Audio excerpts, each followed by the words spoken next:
जनता में ऐसी चर्चा है कि पश्चिम बंगाल और असम चुनाव में लोकतंत्र का चीरहरण हुआ है क्या? देखिए, कहावत है, वफा की राह में आशिक की ईद होती है। खुशी मनाओ आए मेरे हिंदुस्तान वालों। भारत देश की का लोकतंत्र, संविधान और अर्थव्यवस्था शहीद होती है। अभी बताइए, देश के माननीय प्रधानमंत्री को पता नहीं फोन आया या नहीं आया, डोनाल्ड ट्रंप ने वेस्ट बंगाल जीतने के लिए इनको बधाई दी। इनको भी दे देना चाहिए कि आप 50,000 सैनिक ईरान जीतने के लिए जो लगा रखे थे, उसके लिए धन्यवाद कि आपने घुटने टेक दिया। और उसने तो कमेंट किया कि भैया 2.5 लाख के छोटे से प्रदेश में पैरामिलिट्री फोर्स लगा करके सैकड़ों ब्यूरोक्रेटों को अन्य प्रदेशों से ले जा करके और अपनी पूरी जितने मुख्यमंत्री आपकी सरकार के अंदर है, भाजपा की सरकार के मुख्यमंत्री हैं और जितने लोग हैं, सबको उतार करके वहाँ की जनता को, आसाम और बंगाल की जनता को आपने बंधक बना लिया और ज़बरदस्ती चुनाव आपने जीतने का काम किया।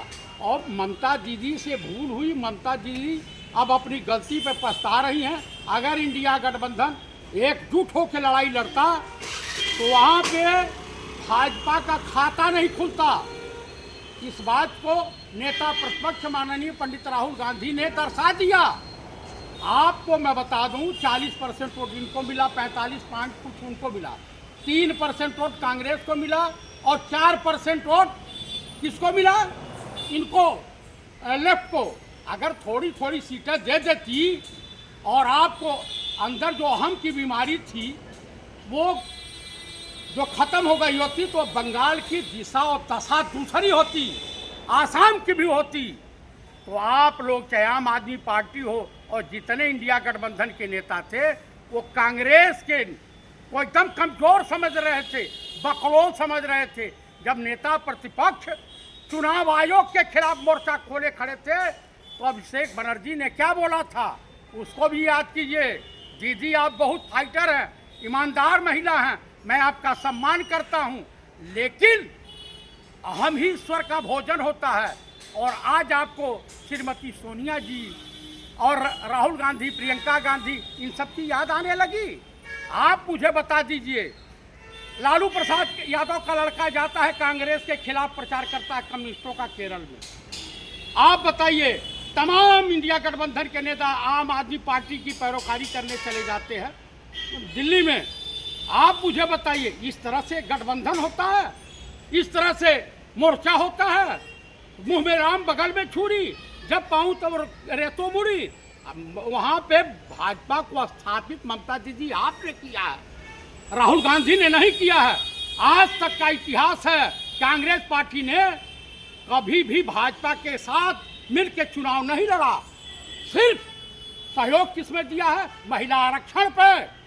तो कम से कम आप तो पुरानी कांग्रेसी हैं, आप यूथ कांग्रेस में रही हैं और तमाम आप कांग्रेस के तमाम पदों पे रही हैं, तो आपको तो कब जानकारी होनी चाहिए। कहाँ से इन झांसेबाजों की आप झांसे में आ गई? आपके ब्लड में तो बंगाल की शेरनी का खून है। आप तो अपना आदर्श स्वर्गीय श्रीमती इंदिरा गांधी को मानती हैं, तो कम से कम गलती कैसे दीदी से हो गई, यही मैं नहीं समझ पा रहा हूँ। आज भी सोनिया जी अपने घर का समझती हैं, आज भी गांधी परिवार आपको अपना समझता है, कभी आपको भुलाया है? तो कम से कम आप लोगों को, आपका परिवार है, अपने परिवार में जाइए। अगर सुबह का भूला हुआ शाम को अपने घर चला जाता है तो उसे भूला हुआ नहीं कहते हैं। तो कुल मिलाकर के दीदी, वो आपके भतीजे हैं माननीय राहुल गांधी जी, कांग्रेस आपका घर है, तो अपने घर से कौन सी नफरत होती है? आप तो बंगाल की भी बेटी हैं और श्रीमती इंदिरा गांधी की भी बेटी समान हैं आप, तो कम से कम कौन अपने घर परिवार से रूठता है? और इंडिया गठबंधन इस बार भूस भर देगा भाजपा को। मैं आपको बता रहा हूँ कि इन भाजपाइयों को सत्ता जाने का खौफ नहीं है। सत्ता जाने के बाद जब बम्बू जाएगा, भय उसका सता रहा है कि तिहाड़ जेल जाना पड़ेगा और देश को टुकड़े टुकड़ों में बदल करके जाएंगे और देश भुगतेगा इस बात को। लोकतंत्र का चीरहरण हुआ है। आप बताइए, अगर कांग्रेस बुरी होती तो आप गोधारा वाले में जो आपकी शरद पवार जी मदद किए थे और आपकी मदद बाला साहब ठाकरे ने किया था, आपने कोई घर बख्शा? शिवसेना को तोड़ दिया आपने, एनसीपी को तोड़ दिया आपने। जिस थाली में खाए उसी थाली में भाजपाई आरएसएस वाले गुजराती ठगों ने सुराग किया। तो कुल मिला करके मैं यही कहूँगा कि जली को वाक कहते हैं, बुझी को राख कहते हैं। जिस राख से बारूद बने उसे पंडित राहुल गांधी कहते हैं।